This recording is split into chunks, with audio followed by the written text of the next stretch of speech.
राधे राधे। हरे कृष्णा। आप सभी का दिन शुभ हो। कान्हा जी आप सभी भक्तों की मनोकामनाएं पूर्ण करें। आज दिनांक है 1 नवंबर और दिन है शनिवार और आज कार्तिक मास के शुक्ल पक्ष की 10वीं तिथि सुबह के 9:12 पर समाप्त हो जाएगी। उसके बाद एकादशी तिथि लग जाएगी। तो आज के महात्म को सुनने से पहले आप कार्तिक स्नान की कहानी सुनिए। एक परिवार में ननद भाभी रहती थी। ननद अभी कुंवारी थी। वह तुलसी की बड़ी सेवा करती थी, पर भाभी को यह बात फूटी आंख नहीं सुहाता था। कभी कभी तो वह गुस्से में कहती कि जब तेरा विवाह होगा तो तुलसी ही खाने को दूंगी तथा तुलसी तेरे दहेज में दूंगी। अब यथा समय जब ननद की शादी हुई तो उसकी भाभी ने बारातियों के सामने तुलसी का गमला फोड़कर रख दिया। भगवान की कृपा से वह गमला स्वादिष्ट व्यंजनों में बदल गया। अब गहने के बदले भाभी ने ननद को तुलसी की मंजरी पहना दी तो वह सोने के आभूषणों में बदल गई। वस्त्रों के स्थान पर भाभी ने तुलसी का जनेऊ रख दिया तो वह रेशमी वस्त्रों में बदल गया। ससुराल में उसके दहेज आदि के बारे में बहुत बड़ाई हुई। इस पर भाभी को बड़ा आश्चर्य हुआ और तुलसी जी की पूजा का महत्व उसकी समझ में आया। भाभी की एक लड़की थी। वह अपनी लड़की से कहती कि देख, तू भी तुलसी की सेवा किया कर, तुझे भी बुआ की तरह फल मिलेगा। पर लड़की का मन तुलसी की सेवा में नहीं लगता था। अब लड़की के विवाह का समय आया तो भाभी ने सोचा, जैसा व्यवहार मैंने अपनी ननद से किया उसी कारण उसे इतनी इज्जत मिली, क्यों ना मैं अपनी लड़की के साथ भी वैसा ही व्यवहार करूं। उसने तुलसी का गमला फोड़कर बारातियों के सामने रख दिया, परंतु वह मिट्टी ही रही। तुलसी व पत्ते भी अपने रूप में ही रहे तथा जनेऊ जनेऊ ही रहा। सभी बाराती भाभी की बुराई करने लगे। ससुराल में सभी लड़की की बुराई कर रहे थे। अब ननद के शादी के बहुत समय बीत गए, फिर भी भाभी ननद को कभी घर पर नहीं बुलाती थी। भाई ने सोचा कि मैं ही बहन से मिल आऊं। उसने अपनी इच्छा पत्नी को बताई तथा सौगात ले जाने के लिए कुछ मांगा तो भाभी ने थैले में ज्वार भरकर कहा, और तो कुछ है नहीं, यही ले जाओ। वह दुखी मन से चल दिया। भला बहन के घर कोई जुआर लेकर आता है। बहन के नगर के समीप पहुंचकर उसने एक गौशाला में गाय के सामने जुआर का थैला उलट दिया। तब गौपालक ने कहा, भाई सोना मोती गाय के आगे क्यों डाल रहे हो। भाई ने उसे सारी बात बता दी तथा सोने मोती लेकर प्रसन्न मन से बहन के घर आ गया। यह सब देखकर बहन बड़ी प्रसन्न हुई। हे तुलसी माता, जैसे आपने बहन का मान सम्मान रखा, उसका सत रखा, वैसे ही सभी का मान सम्मान और सत रखना। बोलिए तुलसी मैया की जय हो। प्रिय भक्तों, आइए अब श्रवण करते हैं कार्तिक मास महात्म का 26वां अध्याय। ब्रह्मा जी ने कहा, हे नारद, कार्तिक शुक्ला एकादशी को भगवान विष्णु अपने 4 मास के शयन के पश्चात उठते हैं, इसीलिए इसे हरि प्रबोधनी एकादशी भी कहा जाता है। इस एकादशी का व्रत करने से वाजपेय यज्ञों से भी अधिक फल की प्राप्ति होती है और साथ ही अनेक जन्मों के पाप भी नष्ट हो जाते हैं। चातुर्मास का जो व्रत होता है वह इसी दिन समाप्त होता है। इस दिन व्रत करने वाला यदि ओम नमो भगवते वासुदेवाय नमः मंत्र का जप तथा रात्रि जागरण करे तो उसे वर्ष की सभी एकादशियों का फल प्राप्त हो जाता है। इस एकादशी का व्रत सभी प्रकार की सिद्धियां और अंत में मोक्ष प्रदायक तो है ही। आज भगवान विष्णु की विशेष पूजा और देवताओं के जागने के उपलक्ष्य में समारोह भी करना चाहिए। इस व्रत के साथ साथ भीष्म पंचक व्रत करने वाले तो प्रभु के विशिष्ट प्रिय पात्र बन जाते हैं। भीष्म पंचक व्रत कार्तिक शुक्ला एकादशी से प्रारंभ होकर पूर्णिमा को समाप्त होता है। इस दिन ऋषि व पितृ तर्पण करना चाहिए। भीष्म पंचक व्रत में वसु के अवतार शांतनु नंदन चंद्रवंश में उत्पन्न व्याघ्रपद गोत्र संस्कृत प्रवर संतति रहित गंगा के पुत्र सत्यव्रत धारण करने वाले आजन्म ब्रह्मचारी भीष्म जी का प्रतिदिन तर्पण करने से वर्ष भर के पाप नष्ट हो जाते हैं। भीष्म पंचक व्रत करने वाला पूर्णमासी व प्रतिपदा एकम को खीर का भोग ब्राह्मणों को करावे, यथाशक्ति दान दक्षिणा देकर उन्हें संतुष्ट करे और तत्पश्चात स्वयं भोजन करे। चातुर्मास व्रत करने वाले व्यक्ति इस 4 मासों में जिन वस्तुओं का त्याग करते हैं वे भी आज के दिन अपना चातुर्मास पूर्ण कर आज से दोबारा उन वस्तुओं का पुनः उपयोग प्रारंभ कर सकते हैं। 88,000 ऋषि मुनियों से सूत जी ने आगे कहा, हे ऋषियों, कार्तिक शुक्ला एकादशी को ध्वजारोहण करने से संपूर्ण पाप नष्ट हो जाते हैं। चारों वर्ण ब्राह्मण, क्षत्रिय, वैश्य व शूद्र में जो कोई भी भगवान के मंदिर में झंडी लगाता है वह ब्रह्मा जी और अन्य देवताओं द्वारा सम्मानित होकर विष्णु लोक को प्राप्त होता है। इस बारे में जो कुछ नारद जी ने राजा पृथु से कहा वह कथा मैं तुम्हें सुनाता हूँ, ध्यान पूर्वक सुनिए। देवर्षि नारद ने कहा, हे राजन, इस संबंध में मैं एक अत्यंत प्राचीन इतिहास सुनाता हूँ, सुनो। बहुत समय पहले सतयुग में सुमति नाम का एक चंद्रवंशीय राजा था जो भगवान का परम भक्त था। सप्तद्वीपों में उसका शासन था। उसकी रानी सत्यवती भी ईश्वर भक्त और अनन्य पतिव्रता थी।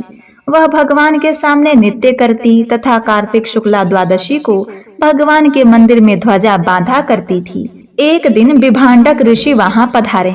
राजा रानी ने उनका अत्यंत आदर सत्कार किया।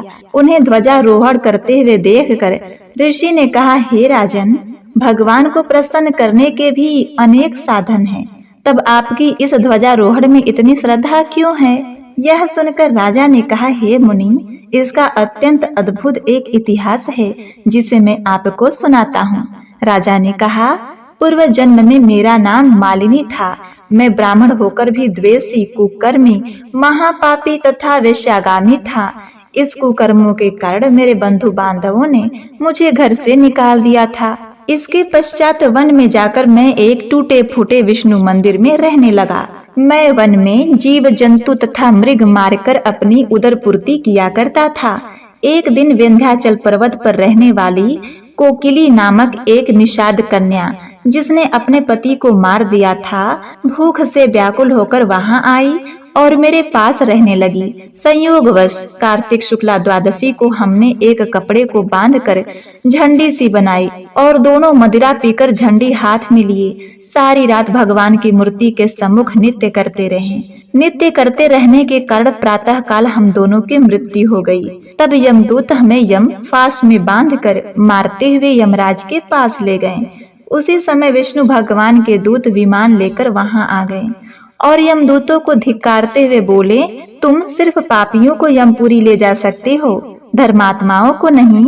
इस पर यमदूत भी क्रोधित होकर बोले कि ये दोनों महापापी हैं, जीवन भर इन्होंने एक भी पुण्य कार्य नहीं किया है, इसी कारण हम इन्हें यमपुरी ले जा रहे हैं। तब विष्णु पार्षदों ने कहा कि यह अत्यंत खेद की बात है कि तुम्हें धर्म अधर्म का तनिक भी ज्ञान नहीं है। यह ठीक है कि जीवन भर ये पाप कर्मों में लिप्त रहें, परंतु कार्तिक शुक्ला द्वादशी को इन्होंने भगवान के मंदिर में ध्वजारोहण तथा नृत्य और गायन किया है। इससे इनके संपूर्ण पाप नष्ट हो गए हैं। अतएव ये विष्णु लोक जाने के अधिकारी हैं, भले ही इन्होंने अनजाने में यह सब किया है। इसके पश्चात विष्णु पार्षद हमें विमान में बैठाकर विष्णु लोक में ले गए। अपनी कथा समाप्त करते हुए राजा सुमत ने कहा, पूज्य ऋषिवर, अनजाने में ध्वजारोहण का ऐसा फल है तो श्रद्धा पूर्वक कार्तिक शुक्ला द्वादशी को ध्वजारोहण करने से कितना फल प्राप्त होता है, इसका वर्णन नहीं किया जा सकता। इतनी कथा सुनकर विभांडक ऋषि तप करने चले गए। हरे कृष्णा। आज के महात्म में बस इतना ही। इसके आगे का महात्म आप कल के अध्याय में श्रवण करिएगा। हे भक्ति का प्रसाद देने वाली माँ, मन के दुख और शरीर के रोग दूर करने वाली तुलसी माँ को हम प्रणाम करते हैं। बोलिए तुलसी मैया की जय हो, वृंदावन विहारी लाल की जय। आप सभी को तुलसी विवाह की अनंत शुभकामनाएं। आज आप सुनेंगे तुलसी विवाह कथा। यह कथा बड़ी ही महान तथा पुण्य फलदायी है। इसको श्रवण करने से सबका कल्याण होता है। तो आप सभी भक्तगण कमेंट में तुलसी मैया की जय का जयकारा लगाते हुए कथा का श्रवण करें। श्री हरि विष्णु माता लक्ष्मी आपकी सभी मनोकामनाएं पूर्ण करें। स्कंद पुराण में ब्रह्मा जी कहते हैं कि कार्तिक शुक्ला एकादशी से लेकर पूर्णिमा तक किसी भी दिन जो मनुष्य विधि विधान से तुलसी विवाह उत्सव करे तो उसे कन्यादान करने जितना फल मिलता है। पूर्व काल में कनक राज की पुत्री किशोरी ने एकादशी तिथि में संध्या के समय तुलसी का विवाह विधि विधान से संपन्न किया, तो इससे वह किशोरी कन्या वैधव्य दोष से मुक्त हो गई। उसे अखंड सौभाग्य मिला।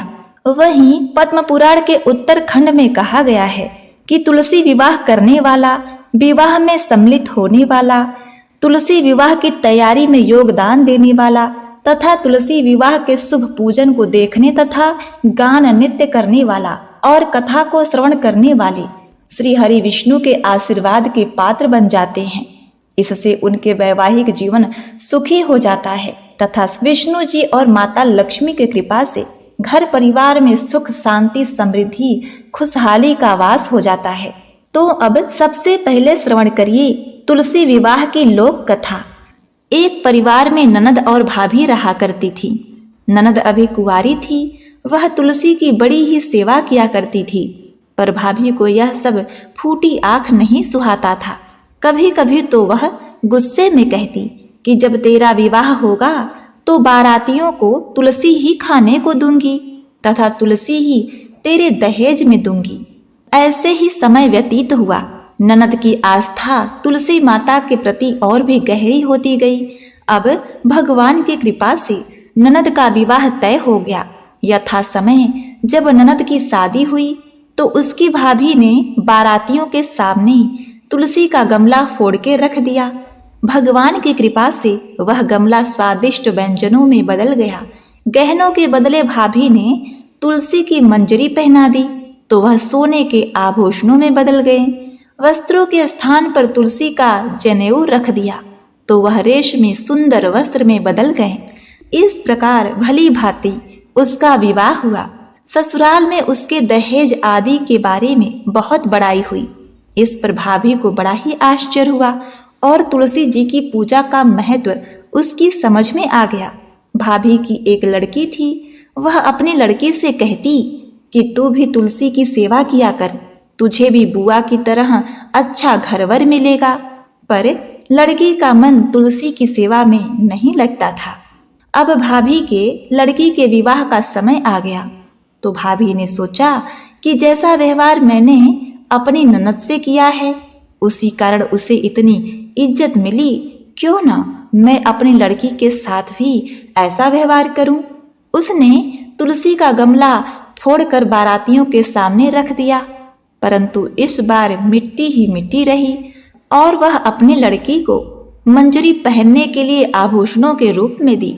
वह मंजरी व पत्ते अपने पूर्व रूप में ही रहे और तथा जनेऊ जनेऊ ही रहा। सभी बाराती भाभी की बुराई करने लगे। ससुराल में सभी लड़की की बुराई कर रहे थे। इतना होने के बाद भी भाभी को अपने गलती का एहसास नहीं हुआ। अब भाभी ननद को कभी अपने घर नहीं बुलाती थी। भाई ने सोचा मैं ही बहन से मिल आऊं, शादी के बहुत समय हो गया है, अभी बहन एक बार भी घर नहीं आई। उसने अपनी इच्छा अपने पत्नी को बताई तथा सौगात ले जाने के लिए कुछ मांगा। भाभी ने थैले में ज्वार और बाजरा भर दिया और कहा यही है, यही ले जाओ। वह दुखी मन से चल दिया। भला बहन के घर कोई ज्वार और बाजरा ले जाता है। बहन के नगर के समीप पहुंचकर उसने एक गौशाला में गाय के सामने ज्वार का थैला पलट दिया। तब गौपालक ने कहा, हे भाई, सोना मोती गाय के आगे क्यों डाल रहे हो? भाई ने उसको सारी बात बता दी तथा सोना मोती लेकर प्रसन्न मन से बहन के घर गया। बहन बड़ी ही प्रसन्न हुई। इस प्रकार तुलसी की सेवा भाव करने से उस अभागी कन्या को सुयोग्य घर वर मिला और वह धन संपत्ति से परिपूर्ण हो गई। अब आइए सुनते हैं तुलसी विवाह की एक छोटी सी लोकगीत। अंगना बटोरी तुलसा घुरवा लगवनी, जामे गई ना चंदन का पेड़। चंदन कटाई प्रभु डोलिया फनवना, चला तुलसा हमरो के देश।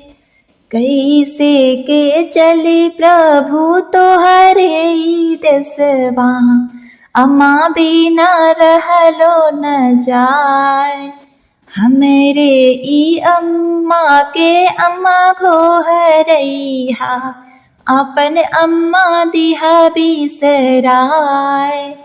अंगना बटोरी तुलसा घुरवा लगवनी, जामी गई ना चंदन का पेड़।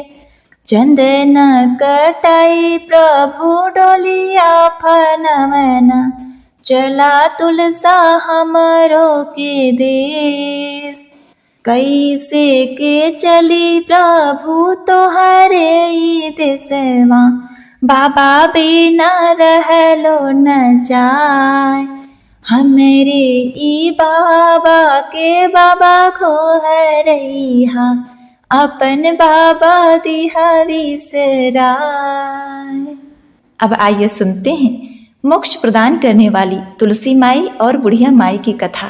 एक बुढ़िया माई थी, उनका अपना कोई नहीं था। वह घर में अकेली रहा करती थी। वह रोज सुबह उठकर स्नान आदि करके तुलसी माता को जल चढ़ाती। वह उनकी रोज पूजा करती थी। प्रतिदिन पूजा करने के बाद वह हाथ जोड़कर तुलसी माता से यही प्रार्थना करती थी, हे तुलसी माता सबकी दाता, मैं तेरा बिड़ला सिंचती हूँ, मुझे बहू दे, पीताम्बर की धोती दे, मीठा मीठा घास दे, बैकुंठ में वास दे, चटक की चाल दे, पटक की मौत दे, चंदन का काठ दे, रानी सा राज दे, दाल भात का भोजन दे, 11 की मौत दे, कृष्ण जी का कंधा दे। तब तुलसी माता यह सुनकर सूखने लगी। तो एक दिन भगवान ने उनसे पूछा, हे तुलसी, तुम क्यों सूख रही हो? तुलसी माता ने हाथ जोड़ते हुए कहा, हे प्रभु, एक बुढ़िया रोज आती है और यही बात कहकर चली जाती है। मैं सब बात तो पूरा कर दूंगी, लेकिन कृष्ण जी का कंधा कहाँ से लाऊंगी? तब भगवान ने कहा, हे तुलसी, तुम चिंता मत करो, पहले की तरह हरियाली रहो। जब उसका समय आएगा तब हो जाएगा, मैं उसे अपने हाथों से कंधा दूंगा। तुम यह बुढ़िया माई से कह देना। कुछ दिन बाद जब कार्तिक की देव उठनी एकादशी का दिन आया, बुढ़िया माई रोज की तरह पूजा करने के बाद परिक्रमा कर रही थी कि अचानक उन्हें उपटा आया और वह गिर पड़ी। थोड़ी ही देर बाद वह मर गई। सुबह से पूरा दिन वह रात भर ऐसी ही पड़ी रही। जब दूसरे दिन सुबह भी बुढ़िया माई के किवाड़ नहीं खुले तो पड़ोसियों को आश्चर्य हुआ कि रोज सुबह बुढ़िया माई के दरवाजे खुल जाते थे। आज क्या बात है? पड़ोसी किसी तरह अंदर गए तो देखा बुढ़िया माई तुलसी के पास मरी पड़ी हैं। उनका अपना कोई नहीं था। इससे थोड़ी देर बाद सब पड़ोसियों ने मिलकर सब तैयारी की। जब उन्हें उठाने के लिए अंदर गए तो बहुत कोशिश करने के बाद भी बुढ़िया माई नहीं उठी। लोगों ने काफी देर तक जोर लगाया परंतु नहीं उठा सके। तब भगवान एक 12 बरस के बालक का रूप धारण करके वहां आए। बालक ने कहा, मैं बुढ़िया माई के कान में कुछ कहता हूँ तो बुढ़िया माई उठ जाएंगी। बालक ने कान में कहा, बुढ़िया माई मन की निकाल दे, पीताम्बर की धोती ले, मीठा मीठा घास ले, बैकुंठ का वास ले, चटक की चाल ले, पटक की मौत ले, कृष्ण जी का कंधा ले। यह सुनकर बुढ़िया माई हल्की हो गई। भगवान ने कंधा दिया और बुढ़िया माई को मुक्ति मिल गई। हे कृष्ण भगवान, जैसे बुढ़िया माई की रखी वैसे सबके रखना। बोलो राधा कृष्ण भगवान की जय हो, तुलसी माता की जय हो। प्रिय भक्तगणों, अब आइए सुनते हैं तुलसी विवाह की कथा।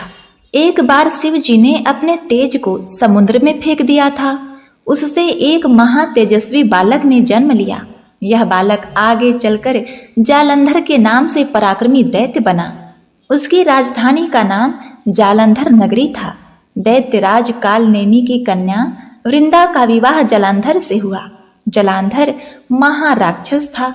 अपनी सत्ता के मद में चूर उसने माता लक्ष्मी को पाने की कामना से युद्ध किया, परंतु समुद्र से ही उत्पन्न होने के कारण माता लक्ष्मी ने उसे अपने भाई के रूप में स्वीकार किया। वहां से पराजित होकर वह देवी पार्वती को पाने की लालसा से कैलाश पर्वत पर गया। भगवान देवादिदेव शिव का ही रूप धरकर माता पार्वती के समीप गया। परंतु मां ने अपने योग बल से उसे तुरंत पहचान लिया तथा वहां से अंतर ध्यान हो गई। देवी पार्वती ने क्रुद्ध होकर सारा वृत्तांत भगवान शिव को सुनाया। जालंधर की पत्नी वृंदा अत्यंत ही पतिव्रता स्त्री थी। उसके पतिव्रत धर्म की शक्ति से जालंधर न तो मारा जाता था और न ही पराजित होता था।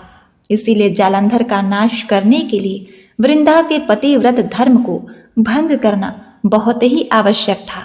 इसी कारण भगवान विष्णु ऋषि का वेश धारण करके वन में जा पहुंचे, जहां वृंदा अकेली भ्रमण कर रही थी। भगवान के साथ 2 मायावी राक्षस थे। उन्हें देखकर वृंदा भयभीत हो गई। ऋषि ने वृंदा के सामने पल भर में दोनों को भस्म कर दिया। उनकी शक्ति देखकर वृंदा ने कैलाश पर्वत पर महादेव के साथ युद्ध कर रहे अपने पति जालंधर के बारे में पूछा। ऋषि ने अपने माया जाल से 2 वानर प्रकट कर दिए। एक वानर के हाथ में जालंधर का सिर था तथा दूसरे के हाथ में एक धड़। अपने पति की यह दशा देखकर वृंदा मूर्छित होकर गिर पड़ी। होश में आने पर उन्होंने ऋषि रूपी भगवान से विनती की कि वह उनके पति को जीवित करें। भगवान ने अपनी माया से पुनः जालंधर का सिर धड़ से जोड़ दिया, परंतु स्वयं भी वह उसी शरीर में प्रवेश कर गए। वृंदा को इस छल का तनिक भी आभास न हुआ। जालंधर बने भगवान विष्णु के साथ वृंदा पतिव्रता का व्यवहार करने लगी, जिससे उसका सतीत्व भंग हो गया। ऐसे होते ही वृंदा का पति जालंधर युद्ध में पराजित हो गया। इस सारी लीला का जब वृंदा को पता चला तो उसने क्रुद्ध होकर भगवान विष्णु को हृदयहीन शिला होने का श्राप दे दिया। अपने भक्त के श्राप को भगवान विष्णु ने सहर्ष ही स्वीकार किया और शालिग्राम पत्थर बन गए। सृष्टि के पालनकर्ता के पत्थर बन जाने से ब्रह्मांड में असंतुलन की स्थिति हो गई। यह देखकर सभी देवताओं ने वृंदा से प्रार्थना की कि वह भगवान विष्णु को श्राप मुक्त कर दे। वृंदा ने भगवान विष्णु को श्राप मुक्त कर स्वयं आत्मदाह कर लिया। जहां वृंदा भस्म हुई वहां तुलसी का पौधा उगा। भगवान विष्णु ने वृंदा से कहा, हे वृंदे, तुम अपने सतीत्व के कारण मुझे लक्ष्मी से भी अधिक प्रिय हो गई हो। अब तुम तुलसी के रूप में सदा मेरे साथ रहोगी। जो मनुष्य मेरे शालिग्राम रूप के साथ तुलसी का विवाह करेगा उसे इस लोक और परलोक में विपुल यश प्राप्त होगा। तब से हर साल कार्तिक महीने के देव उठनी एकादशी का दिन तुलसी विवाह के रूप में मनाया जाता है। जिस घर में तुलसी होती है वहां यम के दूत भी असमय नहीं जा सकते। मृत्यु के समय उनके प्राण मंजरी सहित तुलसी और गंगा जल मुख में रख कर निकल जाते हैं। वह पापों से मुक्त होकर वैकुंठ धाम को जाता है। जो मनुष्य तुलसी व आंवलों की छाया में अपने पितरों का श्राद्ध करता है उसके पितर मोक्ष को प्राप्त करते हैं। तो बोलिए तुलसी माता की जय हो। तुलसी विवाह की एक लोक गीत गाई जाती है, जिसमें शिव जी के द्वारा जालंधर का वध किए जाने पर माता तुलसी इस तरह से विलाप करके भगवान से प्रार्थना करती हैं। साफ छोड़न साफ के चूल हो, गंगा छोड़नी करार। साफ छोड़न साफ के चूल हो, गंगा छोड़नी करार। बर हो बरिशवा कर रघुबर हो, संगवा छोड़न हमार। जऊ हम जन तिनकी रघुबर हो, संगवा छोड़ी है हमार। गड़ला मड़ोइया कबारी देती हो, बलुक रहती कुवार। साफ छोड़न साफ के चूल हो, गंगा छोड़नी करार। जऊ हम जन तिनकी रघुबर हो, संगवा छोड़ी है हमार। भरल कलशवा गिराई देती हो, बालुक रहतिन कुवार।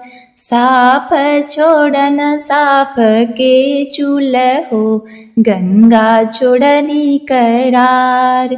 साप छोड़न साप के चूल हो, गंगा छोड़नी करार। आइए अब श्रवण करते हैं तुलसी माता जी की आरती। जय जय तुलसी माता, मैया जय जय तुलसी माता। सब जग की सुखदाता, सबकी वर माता। मैया जय जय जय जय तुलसी माता, जय जय तुलसी माता। मैया जय जय तुलसी माता। सब जग की सुखदाता, सबकी वर माता। मैया जय जय तुलसी माता। सब योगों से ऊपर, सब रोगों से ऊपर, मैया सब रोगों से ऊपर। रज से रक्ष करे, रज से रक्ष करे, सबकी भवत्राता।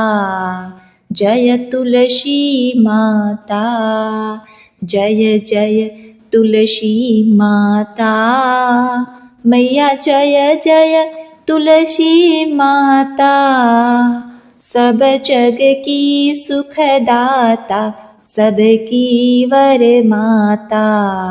जय जय तुलसी माता। बटु पुत्री है श्यामा, सुरवल्ली है ग्रामा।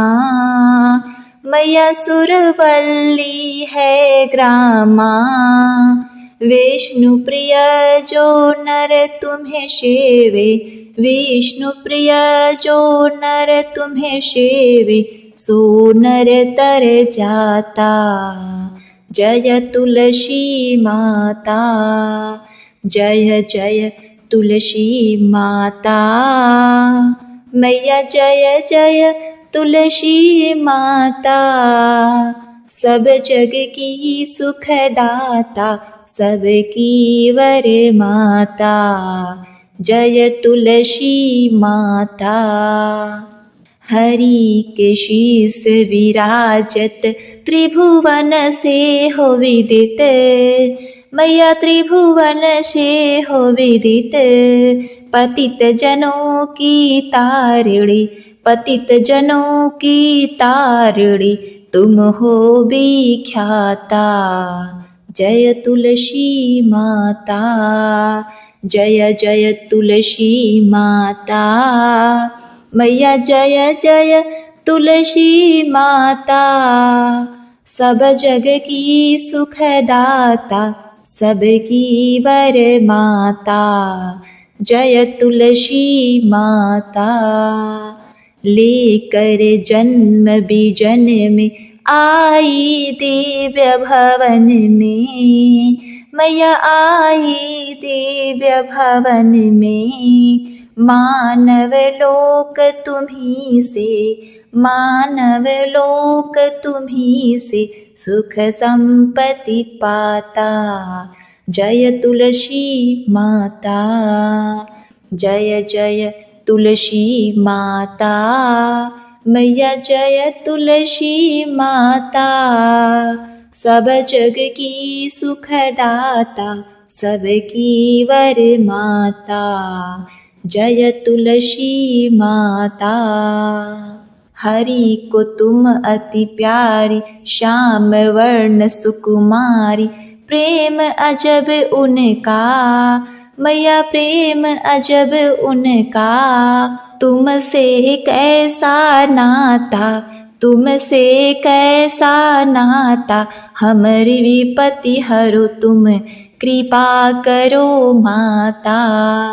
जय तुलसी माता, जय जय तुलसी माता। जय जय तुलसी माता। मैया जय तुलसी माता। सब जग की सुखदाता, सबकी वर माता। जय तुलसी माता। जय जय तुलसी माता, मैया जय जय तुलसी माता। सब जग की सुखदाता, सब जग की सुखदाता, सबकी वर माता। मैया जय जय तुलसी माता। ओम नमो भगवते वासुदेवाय नमः। बोलिए श्री तुलसी शालिग्राम भगवान की जय।